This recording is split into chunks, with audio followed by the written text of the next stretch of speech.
Halo, kami dari kelompok 2 ingin membahas materi tentang Platyhelminthes dan Nemahelminthes.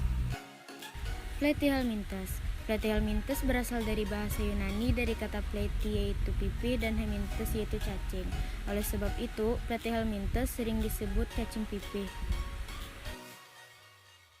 Adapun ciri-ciri Platyhelminthes yaitu memiliki tubuh pipih, simetris dan tidak bersegmen, hidup di air tawar atau laut, tempat lembab atau di dalam tubuh hewan lain, hidup sebagai parasit tetapi ada juga yang hidup bebas, mempunyai satu lubang mulut tanpa dubur.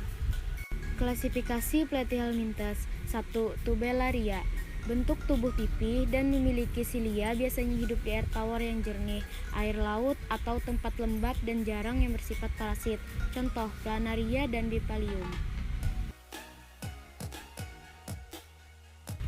Yang kedua yaitu trematoda, hidup sebagai parasit pada vertebrata baik berupa ektoparasit atau pada ikan maupun sebagai endoparasit. Contoh, Phaseola hepatica atau cacing hati. Contoh dan peranan Platyhelminthes. 1. Planaria sp. merupakan salah satu sumber makanan bagi organisme lain. Kedua, Clonorchis sinensis, menghisap darah manusia. Ketiga, Teania dapat menyebabkan teaniasis, menghisap sari-sari makanan di usus. Selanjutnya yaitu Nemahelminthes. Nemahelminthes berasal dari bahasa Latin nema yaitu benang dan helminthes yaitu cacing. Cacing ini sering disebut sebagai cacing giling. Adapun ciri-ciri Nemahelminthes yaitu tubuh simetris bilateral, bulat panjang, bagian anterior dan posterior runcing, ditemukan hampir di semua tempat, memiliki rongga tubuh semu atau pseudosium, saluran pencernaan sempurna, mulut sampai dengan anus. Klasifikasi Nemahelminthes. 1. Kelas Nematoda atau Acelminthes. Nematoda merupakan cacing benang yang berukuran silindris. 2. Kelas Nematopora. Nematopora merupakan cacing yang berbentuk bulat dengan kedua ujung yang runcing menyerupai bentuk rambut sehingga sering disebut cacing rambut.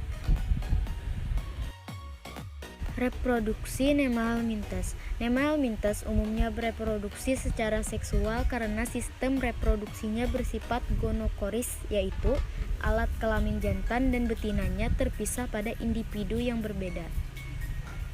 Contoh dan peranan Nemahelminthes. Pertama, Globodera rostosiensis, yakni berperan sebagai benalu yang bertahan hidup berada pada tanaman kentang dan tomat, dan juga merupakan salah satu faktor mewabah virus pada setiap jenis tanaman pertanian.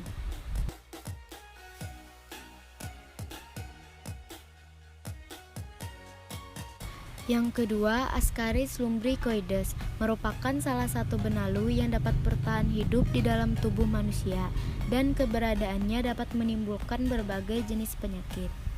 Nah teman-teman, jadi itulah tadi penjelasan dari kami tentang mengenai Platyhelminthes dan Nemahelminthes.